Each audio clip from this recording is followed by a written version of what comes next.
അപ്പോൾ ഇന്ന് നമുക്കൊരു ഹെൽത്തി ആയിട്ടുള്ള ഓട്സും കൊണ്ടുള്ള റെസിപ്പി ഉണ്ടാക്കിയാലോ. വളരെ ടേസ്റ്റിയാണ്, കുട്ടികൾക്കും മുതിർന്നവർക്കും ഒരേ രീതിയിൽ ഇഷ്ടപ്പെടും. നമുക്ക് എങ്ങനെ ഉണ്ടാക്കുന്നതെന്ന് നോക്കാം. 2 ടേബിൾ സ്പൂൺ വെളിച്ചെണ്ണ അല്ലെങ്കിൽ നെയ്യ് ഒഴിച്ചു കൊടുക്കാം. ഒരു ഉള്ളി അരിഞ്ഞത് ഇട്ട് കൊടുക്കാം. എന്നിട്ട് വെറുതെ ഇളക്കി കൊടുക്കാം. അപ്പോൾ ഇതിന് വേണ്ടിയിട്ടുള്ള വെജിറ്റബിൾസ് ഞാൻ പറയാം. 1 ടീസ്പൂൺ വെളുത്തുള്ളി, 1 ടീസ്പൂൺ ഇഞ്ചി, 1 മുളക്, പിന്നെ 1 ക്യാരറ്റ് അരിഞ്ഞ് എടുത്തിരിക്കുന്നത്, ചെറുതായി അരിഞ്ഞെടുക്കണം.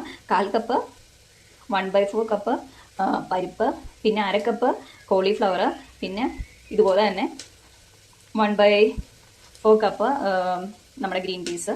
ഇത്രയാണ് വെജിറ്റബിൾസ് വേണ്ടത്. നിങ്ങളുടെ കയ്യിൽ എന്തോരം ഉണ്ടോ അതിനനുസരിച്ച് അതെടുക്കാം. ഞാൻ ഡിസ്ക്രിപ്ഷനിൽ സൈഡിൽ കൊടുത്തിരിക്കാം വെജിറ്റബിൾസ് എന്തോരെയാണ് എടുത്തിരിക്കുന്നതെന്ന്. ഇതൊരു ഗോൾഡൻ ബ്രൗൺ ഒക്കെ ആകുമ്പോഴത്തേക്കും ചെറുതായി ഫ്ലെയിം കുറച്ചിട്ട് നമ്മുടെ ഇഞ്ചിയും വെളുത്തുള്ളി ഇട്ട് കൊടുക്കുക.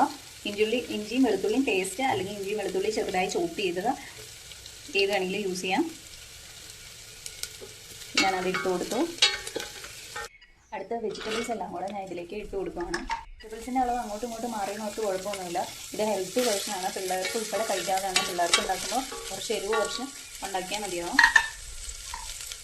ഇതിലേക്ക് 1/4 കപ്പ് മൂങ്കാൽ അല്ലെങ്കിൽ പരിപ്പ് ഇട്ട് കൊടുക്കണം.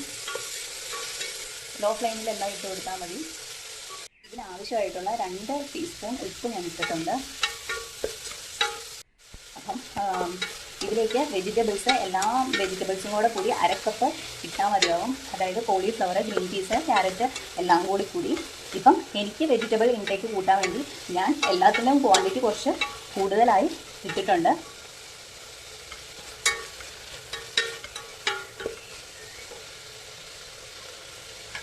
ഇനി ഇതിലേക്ക് പൊടികളെ ഇട്ട് കൊടുക്കണം. 1/2 ടേബിൾ സ്പൂൺ മുളക് പൊടി, 1/2 ടേബിൾ സ്പൂൺ മല്ലിപ്പൊടി, മഞ്ഞൾപ്പൊടി ഏകദേശം ഒരു ടീസ്പൂൺ. ഇത്ര ഇട്ടിട്ട് ഇളക്കി കൊടുക്കാം. 1 ടീസ്പൂൺ ജീരകം പൊടിച്ചത് ഇട്ട് കൊടുക്കാം. ജീരകം പൊടിച്ചില്ലെങ്കിൽ പൊടിക്കാത്ത ജീരകമായാലും ഇട്ടാൽ മതി. ഇതിലേക്ക് ഇതൊന്ന് സോട്ട് ചെയ്ത് കഴിയുമ്പോഴത്തേക്കും ഇതിലേക്ക് മെയിൻ ഇൻഗ്രീഡിയൻ്റ് ആയ ഓട്സ് 1 കപ്പ് ഇട്ട് കൊടുക്കാം. ഇത് ഞാൻ ഒരു തവണ കഴുകി ഡ്രെയിൻ ചെയ്തെടുത്താണ്. അതിട്ട് ജസ്റ്റ് ഒന്ന് ഇളക്കി കൊടുക്കാം. 1 കപ്പ് ഓട്സിന് 3 കപ്പ് വെള്ളം നമുക്ക് അളന്ന് ഒഴിച്ച് കൊടുക്കാം കേട്ടോ.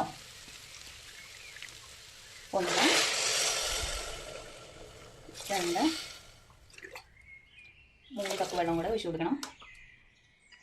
അപ്പോൾ ഓട്സ് എങ്ങനെ കഴിക്കുന്നതെന്ന് ഇപ്പോഴും നമ്മുടെ ആൾക്കാരുടെ ഇടയിൽ ഹെൽത്തി ആയി എങ്ങനെ കഴിക്കണമെന്ന് ചില റെസിപ്പീസൊന്നും അറിയത്തില്ല.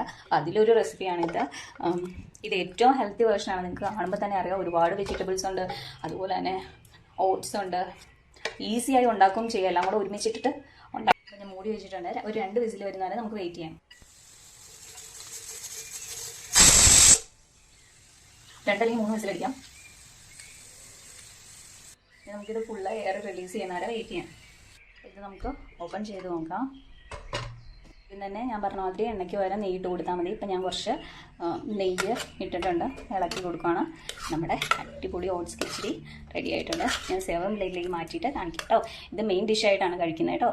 യോഗട്ടിൻ്റെ കൂടെ നമുക്ക് കഴിക്കാം, അല്ലെങ്കിൽ തൈരിനൊക്കെ കൂടെ കഴിക്കാം. അപ്പോൾ നമ്മുടെ ഓട്സ് കിച്ചടി റെഡി ആയിട്ടുണ്ട്. നമ്മുടെ ചാനൽ ആദ്യമായാണ് കാണുന്നതെങ്കിൽ സബ്സ്ക്രൈബ് ചെയ്യുക. ഇതുപോലത്തെ ഹെൽത്തി ആയിട്ടുള്ള അല്ലെങ്കിൽ ഈസി റെസിപ്പീസിന്, ലഞ്ച് റെസിപ്പി അങ്ങനെയുള്ള റെസിപ്പീസിന് നമ്മുടെ ചാനലിൽ അപ്ലോഡ് ചെയ്യുന്നതാണ്. Thank you so much.